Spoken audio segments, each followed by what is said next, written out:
DElEd चतुर्थ semester में शांति शिक्षा एवं सतत विकास प्रश्न पत्र के अंतर्गत आज शांति शिक्षा क्या है,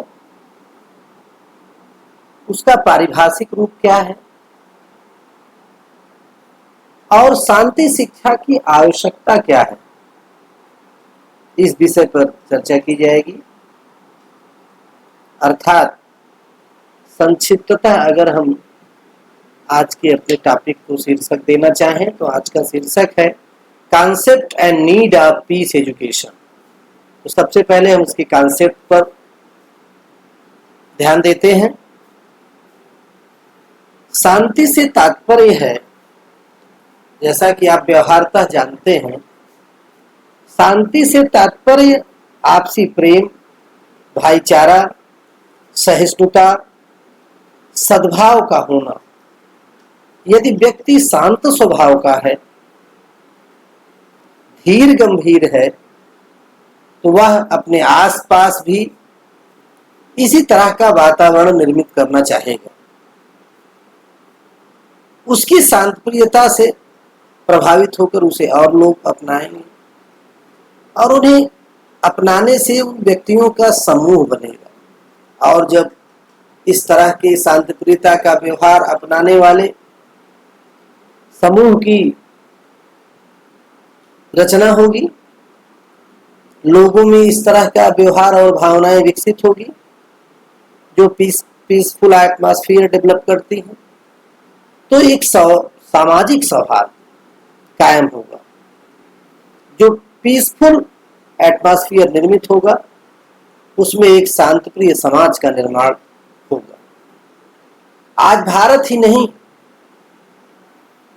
विश्व भर में व्यक्ति में और व्यक्तियों के समूहों में, संप्रदायों में स्वार्थपरता, क्षेत्रवाद, जातिवाद, भाषावाद, इस तरह से किसी भी बिंदु पर आप देखेंगे तो उनके अंतर्गत उनमें आपस में कहीं न कहीं विद्वेषात्मक, अविश्वासी, अशिष्ट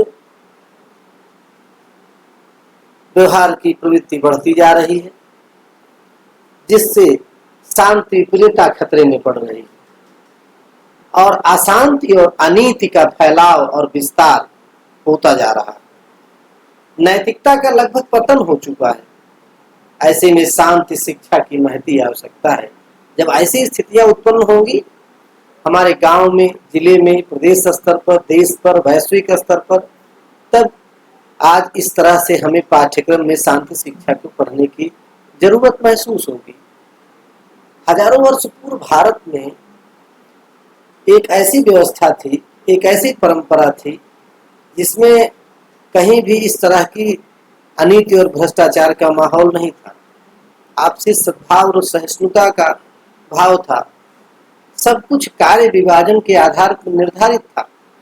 जिस व्यक्ति के द्वारा जो कार्य संपादित किया जाता था उस व्यक्ति का समाज में एक स्थान था, एक सम्मान था। उसकी गिनती उन गणमान्य व्यक्तियों में होती थी, वो चाहे वो गणिका अध्यक्ष हो, अश्वाध्यक्ष हो या शिल्पाध्यक्ष हो, मतलब वो शिल्पकार हो, चर्मकार हो, कर्मकार हो, कोई भी व्यक्ति हो। इस स्तर के जो समाज का निर्माण उस समय हुआ था उसके कारण भारत को विश्व गुरु की उपाधि से विभूषित किया जाता था, क्योंकि ऐसी जो व्यवस्था भारतवर्ष में थी वो किसी और कंट्री में, किसी और देश में नहीं थी, जहां पर निस्वार्थपरता आज भारी पड़ रही है। आज अनैतिकता और कायरता का बोलबाला है।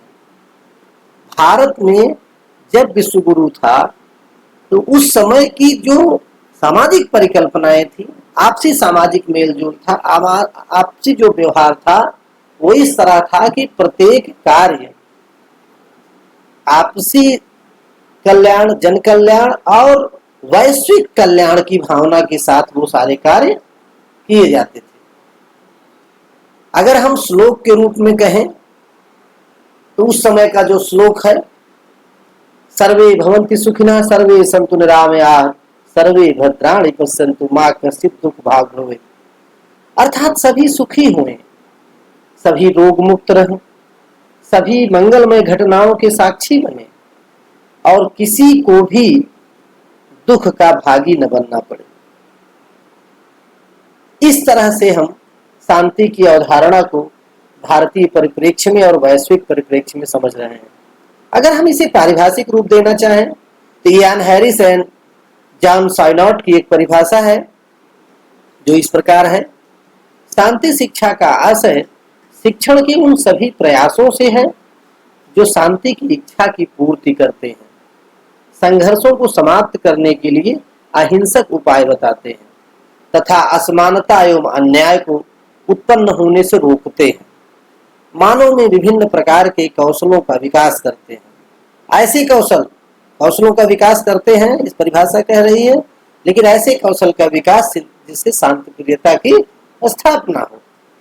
इस प्रकार शांति शिक्षा का आशय उन नियमों, निर्देशों, आचरणों, साहित्यों, सामाजिक अथवा व्यक्तिगत गतिविधियों के संचालन से है जिसके कारण शारीरिक, मानसिक, पर्यावरणिक, सामाजिक अथवा जैविक किसी भी प्रकार के हिंसक संघर्षों से बचा जा सके अथवा किसी भी संघर्षात्मक विभीषिका को होने से पूर्व से रोका जा सके। इस प्रकार की जो गतिविधियां हैं वो शांति शिक्षा को अवधारित करती हैं।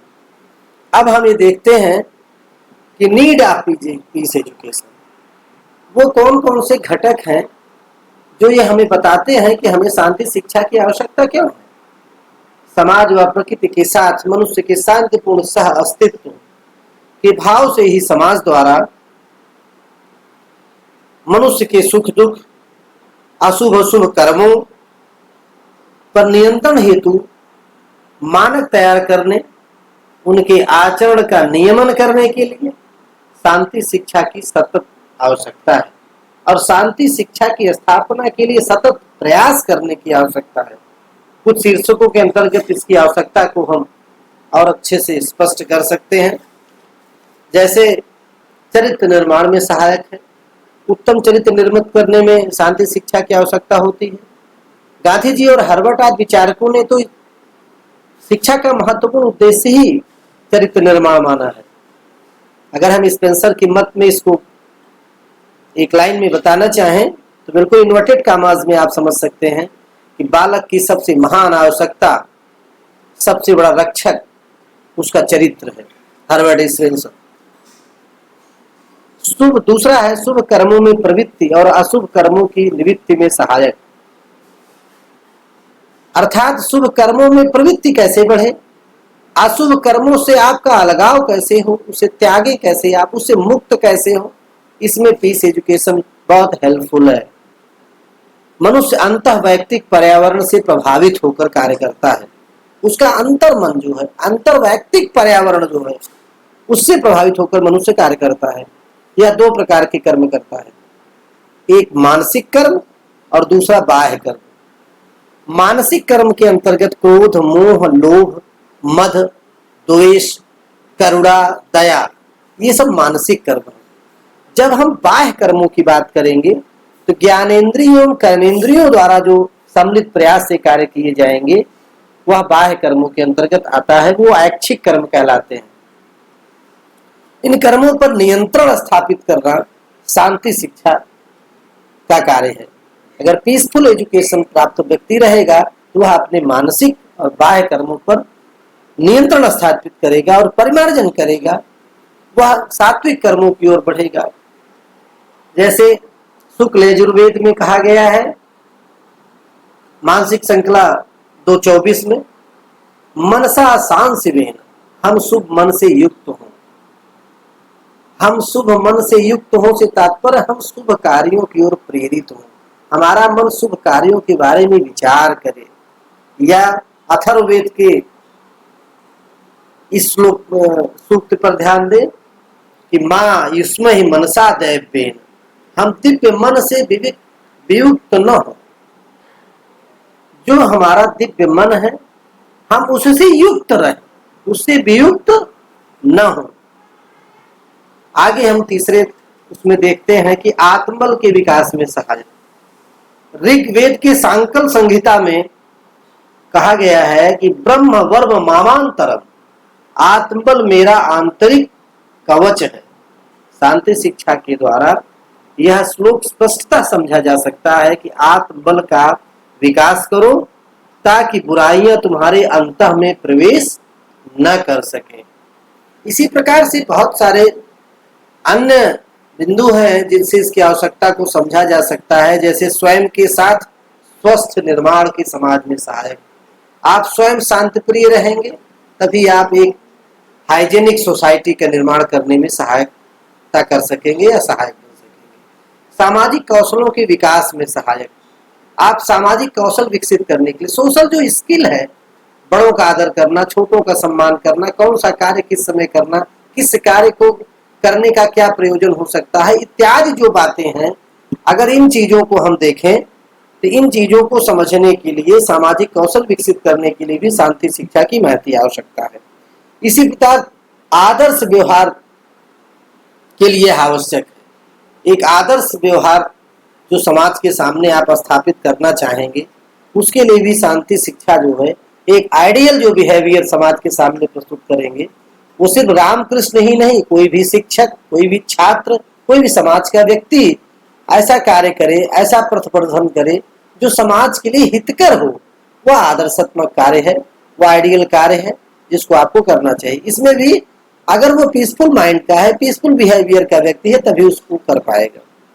शिक्षक, शिक्षार्थी एवं विद्यालयी जो सामंजस्य की स्थिति है, शिक्षक अपना जो व्यवहार है वह विद्यार्थियों के प्रति शांतिप्रिय एवं सहृदय रखे, अपने शिक्षक के प्रति विद्यार्थी पूरी विनम्रता के साथ उसके सम्मुख प्रकट हो, और यह गुरु शिष्य का जो पीसफुल संबंध है, इससे विद्यालय का वातावरण शांतिप्रिय हो। इसलिए शांति के कौशलों की आवश्यकता है और शांति शिक्षा की आवश्यकता है।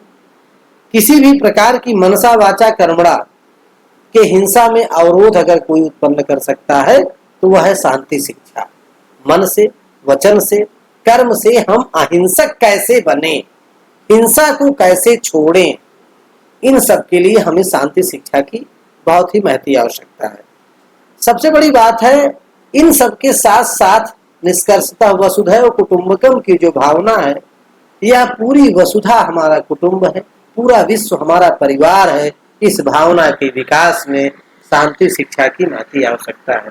इस प्रकार बच्चों, आज हम लोगों ने शांति शिक्षा की अवधारणा क्या है, उसे हम कैसे अवधारित कर सकते हैं, उसका कंसेप्चुअल जो प्रत्ययीकरण है वो क्या है, उसका परसेप्शन क्या है, इसको समझने के बाद शांति शिक्षा की आवश्यकता अर्थात उसकी नीड क्या है, इन बातों पे हम लोगों ने चर्चा किया। अब हम अगली क्लास में इसी शांति शिक्षा प्रश्न और शांति शिक्षा एवं सतत प्रयास प्रश्न पत्र के अंतर्गत दूसरे विषय को लेकर हम अध्ययन करेंगे। आप लोगों को बहुत बहुत धन्यवाद कि आप लोगों ने इसे बहुत शांति प्रियता के साथ सुना, और उम्मीद करता हूं कि इसे पढ़कर आप लाभान्वित होंगे और परीक्षा में अच्छे नंबर पाएंगे। बहुत बहुत धन्यवाद। जय श्री